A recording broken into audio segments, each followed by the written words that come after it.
منیم السلام علیکم جی ګران کتونکو نن ډېر مهم خبرونه دي او ضروري وګورئ. یو خو د دوبۍ لیګز په حواله سره څرنګه پاکستانیانو هغه د هغه شانتي افغانانو د افغانستان هغه خلکو نمونه راغلي دي، تاسو به حیران شئ. او هم په اربونو ډالرو دوبۍ کې خپل جایدادونه دي او خپل مازی کوي.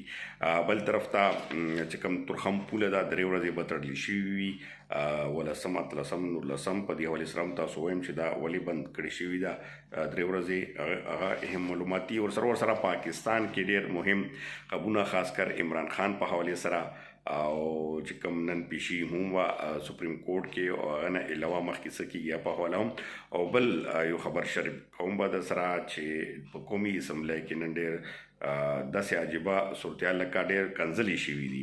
پی ټي آی زنانه ته هغه باندې ډېر سخت اکشن اخیستل شوی دی او ډېر سخت مزاحمت شوی دی. په حوالې سره هم زه پوهیږم چې صورتحال څه دی. خو اول به زه راشم د افغانستان خبرونه. اول د پاکستان په حوالې سره د عمران خان چې کوم نن په سپریم کورټ کې پیشي وه، عمران خان په ویډیو لینک په ذریعه باندې پیشي کړې وه. سپریم کورټ دغه چې کوم نیب ترامیم دی، چې کوم نیب دپاره قانون جوړ شوی چې هغه ترامیم بیا د پی ډي ایم حکومت کړی و تېر، چې هغه کې هغو ته ډېرې فایدې میلاو شوي. هغه باندې عمران خان درخواست ورکړی و، بیا هغه 53 سمتونه شوي، بیا هغه معطل کړی شوی و.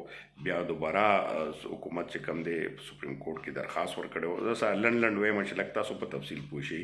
نو هغه کې عمران خان چونکې فریق و، نو عمران خان سپریم کورټ په اډر باندې ول خو یې راوستو کولو، خو راوستو ممکنه نه وه. نو بیا ویډیو لینک په ذریعه باندې هغه نن پیشي کړې ده.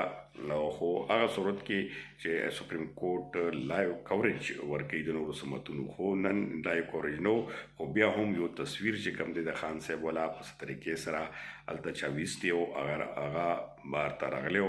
چې کوم ویډیو لینک کې عمران خان شرکت کړی و، ډېر ښه پرجوش طریقې سره ناست و، ډېر خوشحاله و او ډېر نارمل طریقې سره هغه اوس نه څه د پروسیډینګ دوران کې عمران خان په ځینې خبرو خندل هم، او هغه تصویر په حوالې سره هم سپریم کورټ ډېر سخت اکشن اخیستی چې دا تصویر چا اخیستی دی، دې انکوایري دې وکړی شي.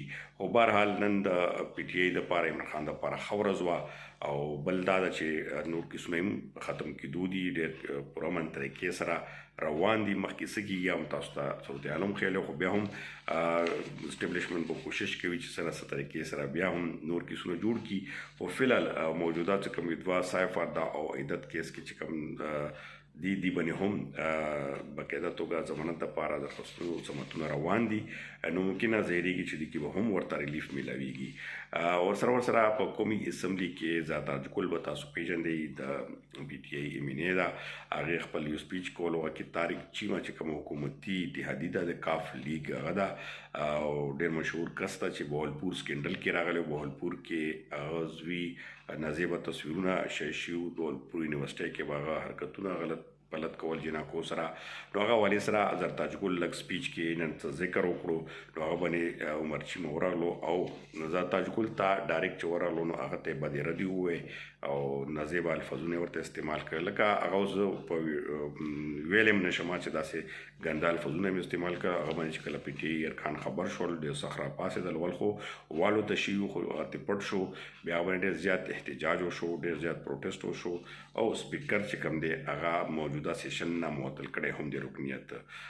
بل اوس سره زو د افغانستان په حوالې سره اول خو به پولي حوالې سره به ووایم درته، بیا راځم دوبۍ لیګز. دا ډېر مهم دی، په دا لازمي واورئ چې د کې کم کم کسانو نومونه راغلي دي، تر اوسه پورې ترلاسه شوي دي، څومره پیسې دي هغه تاسو خبروم. خو اول د راځم د افغان پوله چې کوم درې ورځې ولسم اتلسم او نولسم دا درې ورځې مۍ دغه میاشتې تړلې شوي ده. خو هغه کې دا ویل کېږي چې هلته و د سرکاري ودانې چې خپل څه کار پکې روان دی هغه کارونه کوي. نو دې وجې نه دا درې ورځې چې کوم مسافر او تګ راتګ ده نو دا د لږ خیال وساتي، معمول مطابق به نه وي. نو د درې ورځو نه ډډه وکړئ، بیا هغه نه پس که ځئ راځئ. داسې خاص بندیز وجوهات نشته، خو صرف هغه خپل سرکاري عملیات کوي. بل اوس راځو د دوبۍ لیګز ته. دوبۍ لیګز کې جناب څرنګه تاسو ولیدلي چې اربونو روپو ډالر چې کوم پاکستان سیاستدانانو او جرنیلانو همدغه شانتې نورو نومونه دي، همدغه شانتې د افغانستان کسانو چې کوم نمونه راغلي دي او ډېر اهم کسان دي او اربونو ډالر هغه پاکستان نه کېدای شي چې د نمونه روان دي یا نور روان دي نو پاکستان نه زیاتې ډالر چې کوم وي په دوبۍ کې انویسټ کړي وي په دغه کې که تاسو ګورئ نو دوبۍ لیګز کې یو عابد فهیم نوم هم راغلی دی چې څوک مارشل فهیم زوی دی دوبۍ کې دغه 3.5 میلیونه ډالر مالیت جایداد دی همدغه شان مارشل فهیم د یو ورور چې عبدالحسین فهیم نمیږي هغه هم 8.8 میلیونه ډالر جایداد دی دوبۍ لیګز کې بل دی اسدالله خالد نوم هم شامل دی څوک چې وزیر دفاع او افغانستان جاسوسي ادارې مشر پاتې شوی دی او دوبۍ کې 5.4 میلیونه ډالر مالیت ځمکه لري دغه رنګ احمد شاه مسعود ورور احمد ولی مسعود هم په دوبۍ کې اربونو ډالر ځمکه ده هغه هم پکې راغلی دی او بیا افغانستان تیر شوی دور ولسي جرګې رئیس میر رحماني خاندان هم په دې کې نمونه راغلي دي چې هغه کې پلار دی زوی دی او نور نمونه هم دي چې دوبۍ کې اربو ډالر چې کوم دی هغه جایدادونه دي ځمکه یې ده فلیټونه وي هلته خو ځمکه نه وي هلته خو فلیټونه وي او ډېر ګران فلیټونه وي هغه بیا ورکې راځي د افغانستان تیر ولسمشر حامد کرزی چې